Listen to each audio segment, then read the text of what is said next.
Hello student, good evening. Welcome to Gupta study point channel. ठीक है, मैं रंजना गुप्ता। आज का जो मेरा टॉपिक है class 8 science crop production chapter में स्टार्ट करने वाली हूँ। देखिए, हमारे चैप्टर्स का जो नाम है क्या है, crop production. What is crop? Crop की अगर बात करें कि क्या कह रहा है, plant of the same kinds, ठीक है, are cultivated on a large scale. यानी कि एक ही प्रकार के जब किसी पौधे को लार्ज स्केल में एक ही फील्ड में हम ग्रो कर रहे हैं तो उसे हम क्या बोलते हैं, क्रॉप। उसी को कहते हैं क्रॉप। ठीक है, लेकिन देखिए, आप ये तो जान गए फसल क्या है। अगर हम आज की अपनी लाइफ को आज से 1000 ईयर एगो से अगर कंपेयर करें तो ऐसा हमारी लाइफ उनसे मैच नहीं करती है। लेकिन उस समय के जो मानव, जो भी ह्यूमन बींग्स थे, उनके जो जीवन था वो सबसे ज़्यादा मतलब वो पूरी तरह से एग्रीकल्चर और लाइव स्टॉक पे ही क्या है निर्भर थी। यानी कि खेती और पशुपालन आदि पे ही क्या है उनका जीवन निर्भर था। खेती करते थे और उस समय क्या है, इतनी टेक्नोलॉजी भी क्या है बेस, इतनी टेक्नोलॉजी भी डेवलप नहीं थी, या टेक्नोलॉजी बोले तो उतना था ही नहीं। वो क्या करते थे, हाथ उस समय इतना क्या है, हमारी टेक्नोलॉजी प्रौद्योगिकी इतना विकास नहीं की थी, लेकिन फिर भी उनका जीवन क्या है, एग्रीकल्चर पे ही निर्भर था। यानी कि कृषि और पशुपालन से ही वो अपना जीवन यापन करते थे। अगर बात करें इस समय, तो आज की पूरे वर्ल्ड की अगर पॉपुलेशन की बात करें तो जो 70% आबादी जो है कृषि पर निर्भर है, 50% आबादी क्या है, कृषि पर निर्भर है। बट 50% जो हमारे देश की आबादी, अपने भारत की आबादी क्या है, 70% आबादी अपने भारत की कृषि पर निर्भर है और 50% जो आबादी है पूरे देश की कृषि पर निर्भर है। यानी कि बाकी जो 50% बचा वो क्या है कि उसका स्पेस उसका जगह किसने ले लिया, टेक्नोलॉजी ने ले लिया। ठीक है, धीरे धीरे समय बीतता हमारा समय बीतता गया और हम टेक्नोलॉजी पे क्या है निर्भर होते गए। प्रौद्योगिकी विकास की हमारा जीवन उस पर आश्रित होता गया। अब जैसे बात करें एग्रीकल्चर में कैसे उसने अपना जगह बनाया, तो जैसे कहते हैं कि लोग पहले क्या थे अपने खेती की जुताई के लिए बैल का रखते थे, लेकिन आज क्या है उसका जगह किसने ले लिया, ट्रैक्टर। मैन्योर का यूज़ करते थे, लेकिन खाद आदि यानी कि डंग आदि से क्या करते थे, अपना मिट्टी की उर्वरा शक्ति को बढ़ाते थे, लेकिन आज उसका जगह किसने ले लिया, फर्टिलाइज़र ने ले लिया। सीड्स क्या है, वही एक सीड्स बोते थे, लेकिन अभी क्या है टेक्नोलॉजी की देन से क्या है तरह तरह के सीड्स क्या है आने लगे, जिसकी वजह से वो कम समय में ज़्यादा क्या है फसल देने लगे। और इससे लोगों को क्या है कि इनकम बेनिफिट क्या है, इनकम क्या है वो भी ज़्यादा होने लगा।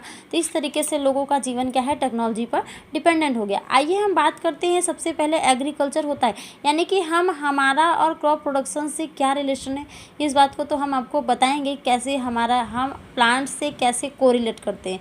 यानी कि बिना प्लांट के हम नहीं और हमारे बिना पौधे नहीं, हम दोनों यानी कि मनुष्य और पेड़ पौधे और जंतु, यानी कि एनिमल्स, ह्यूमन बीइंग और प्लांट्स, जितने दोनों लोग के तीनों क्या है, इन तीनों में से अगर एक भी इन्वायरमेंट से हट जाए तो हमारा इन्वायरमेंट का क्या है डिसबैलेंस होता है और वहीं से क्रिएट होता है पोल्यूशन। ठीक है, वहीं से स्टार्ट होता है पोल्यूशन। अब पोल्यूशन की बात करें तो पोल्यूशन भी कई तरह के होते हैं।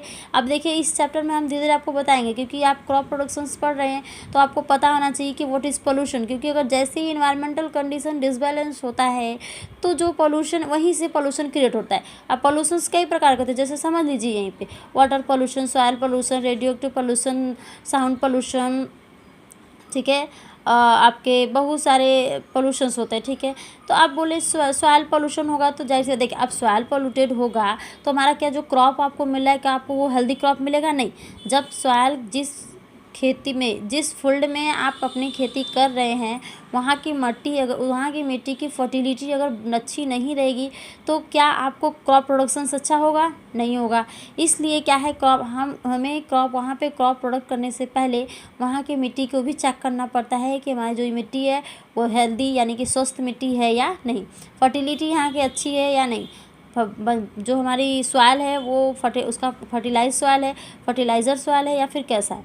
तो आइए देखिए, पहले हम थोड़ा बहुत यहाँ जानते हैं, इस बात को तो आपको डिस्कस करेंगे, लेकिन हम चैप्टर अभी स्टार्ट कर देते हैं। चैप्टर क्या है, देखिए plants of the same kinds, एक ही प्रकार के पौधों को, ठीक है, are cultivated, plants of the same kinds are cultivated on a large scale, एक ही फील्ड में भरपूर मतलब लार्ज क्वांटिटी में जब एक ही पौधे की खेती होती है तो उसी को क्या बोलते हैं, क्रॉप। अब जैसे आपके पास मान लीजिए दो बीघे का प्लॉट है, आप उसमें पूरी तरह से एक ही खेती करना चाह रहे हैं। एक सीज़न आता है जिसमें आप चाहते हैं नहीं हम यहाँ पैडी की ही क्या क्रॉप ग्रो करेंगे, ठीक है, धान की ही खेती करेंगे। तो उस पूरे एक प्लॉट में कहते हैं नहीं एक बीघे में हमारा क्या है धान की खेती होगी, इतने में हमारा क्या है हम और भी जो भी हमारे क्या है लहसुन धनिया मिर्च जो भी आपको ग्रो कराना है आप वो ग्रो कराएंगे, ठीक है। तो एक पर्टिकुलर एरिया हर क्या है हर प्लांटेशन के लिए हर क्रॉप के लिए आप एक पर्टिकुलर एरिया डिसाइड कर रहे हैं। ऐसा तो नहीं कि थोड़ी सी यहाँ पे एक लगाएं थोड़ी सी यहाँ जगह जगह ऐसा लगा दें, ऐसा कुछ नहीं है। हम एक पर्टिकुलर क्रॉप में क्या फील्ड में एक पर्टिकुलर क्रॉप को क्या कर रहे हैं ग्रो करा रहे हैं, ठीक है। तो इसी को क्या बोलते हैं क्रॉप, ठीक है। तो जब एक लार्ज स्केल में एक ही फील्ड में किसी का प्लांटेशन करते हैं कोई पौधे उगाते हैं तो उसको हम बोलते हैं क्रॉप। अब देखिए क्रॉप ब्रांच के जिस साइंस के अंडर हम क्रॉप का प्रोडक्शन करते हैं उसे क्या बोलते हैं एग्रीकल्चर। यानी कि जब हम खेती बाड़ी से संबंधित साइंस के जिस ब्रांच में स्टडी करते हैं उसे हम क्या बोलते हैं agriculture. What is agriculture? Agriculture is a primary activities that include growing of crop vegetable fruit flowering and rearing live stock.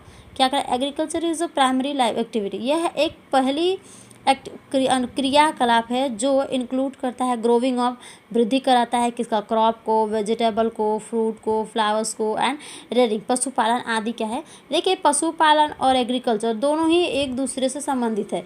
इन दोनों के और इनमें से कोई एक हट जाएगा तो हमारा एग्रीकल्चर अच्छे सही से सर्वाइव नहीं कर पाएगा, ठीक है। अगला डेफिनेशन क्या करा है agriculture is the primary activities. ये प्राइमरी एक्टिविटीज़ है एज कैसे इट इज़ कनेक्टेड विथ किससे connected with the extraction and productions of natural resources. किसी भी नेचुरल रिसोर्सेज के क्या करते हैं एक्सट्रैक्शन एंड क्या कर रहा है प्रोडक्शंस उसका एक्सट्रैक्शन कर रहा है प्रोडक्शंस कर रहा है उसी को बोलते हैं एग्रीकल्चर। देखिए एग्रीकल्चर से रिलेटेड एक रिवॉल्यूशन एक क्रांति आई थी जिसे एक हमारे इंडिया में प्रोफेसर MS स्वामीनाथन उन्होंने एक रिवॉल्यूशन लाया जिसे हम बोलते हैं ग्रीन रिवॉल्यूशन, ठीक है। यह रिवॉल्यूशन 1960 में स्टार्ट हुआ था इसीलिए और किसने स्टार्ट किया था प्रोफेसर MS स्वामीनाथन।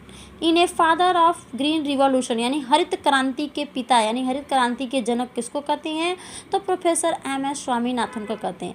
अब आप बोलेंगे व्हाट इज़ ग्रीन रिवॉल्यूशन तो green revolution is associated with agriculture, ठीक है। एग्रीकल्चर प्रोडक्शंस यानी कि एग्रीकल्चर प्रोडक्शंस से रिलेटेड होता है उससे एसोसिएट करता है। It is a period when agriculture of the country, ठीक है, was converted into an industrial system. यानी आज का समय ऐसा है जिसमें हमारा एग्रीकल्चर कन्वर्ट हो गया किस में क्या है इंडस्ट्रियल सिस्टम। यानी कि हमारा एग्रीकल्चर डिपेंडेंट हो गया किस पे इंडस्ट्रियल सिस्टम टेक्नोलॉजी पे डिपेंडेंट हो गया due to the adoption of modern method and techniques. यानी कि हम खेती में क्या है मॉडर्न मेथड और टेक्निक को ऐड करके एक्स्ट्रा क्या कहते हैं जो क्रॉप प्रोडक्शन है एक्स्ट्रा एक्सट्रैक्शन हम कहने लगे। या कि हम आज के दिन में समय में क्या है कि हम चाहते हैं कि हम कम समय में हमें क्या है ज़्यादा उत्पाद मिले। और ऐसा कब पॉसिबल है जब हम जो अपने एग्रीकल्चर को या फिर हम जो पूरी तरह से हम टेक्नोलॉजी पे बेस्ड हो गए। अब क्या है नए नए टेक्निक्स के जब आपके सामने सीड्स आएंगे। अभी क्या है आज शाम को खेती की है आपने क्या है बहुत सारे कद्दू कोड़े निकालिए अगले दिन शाम को उसमें इंजेक्शन लगा दीजिए फिर देखिए नेक्स्ट डे मॉर्निंग होते होते क्या है आपको फिर से क्या है ढेर सारे फसल्स मिल जाते हैं और आपको कम समय में ज़्यादा इनकम हो जाता है, ठीक है। समय के साथ क्या है हमारा एम हो गया है हमें कम समय में ज़्यादा इनकम, वो भले ही क्या है हेल्दी ना हो खाने के बाद भले ही शरीर के लिए हमारे हानिकारक साबित हो जाए, ठीक है। जैसे बात करें इन इंडिया भारत में बात करें तो प्रोफेसर MS स्वामीनाथन को फादर ऑफ ग्रीन रिवॉल्यूशन जाना जाता है। और ऐसे वर्ल्ड लेवल पे बात करें तो सबसे पहले देखिए नॉर्मल बोरलॉग, ठीक है, जिन्हें फादर ऑफ रिवॉल्यूशन जाना जाता है, ठीक है। फादर ऑफ रिवॉल्यूशन किसके बोरलॉग को माना जाता था लेकिन अभी इंडिया में professor father of green revolution कौन है तो MS स्वामीनाथन। बात समझ में आ रही है, ठीक है। नेक्स्ट रुकिए अभी नेक्स्ट बताते हैं। देखिए तो देखिए बच्चों आज आप ये जानें अभी हमारा अगला नेक्स्ट टॉपिक कल क्या होगा मैं कल बताऊंगी कि आपको टाइप्स ऑफ क्रॉप के बारे में बताएंगे। जैसे आप बोले what is how many types of crop तो अब कितने प्रकार के क्रॉप्स होते हैं तो 2 प्रकार के रबीज क्रॉप और खरीफ क्रॉप्स, ठीक है। अब मैं आपको इसके बारे में कल बताऊंगी। अगर इतने में आपको किसी कोई डाउट है तो आप कमेंट करके अपने डाउट को क्लियर कर सकते हैं, ठीक है।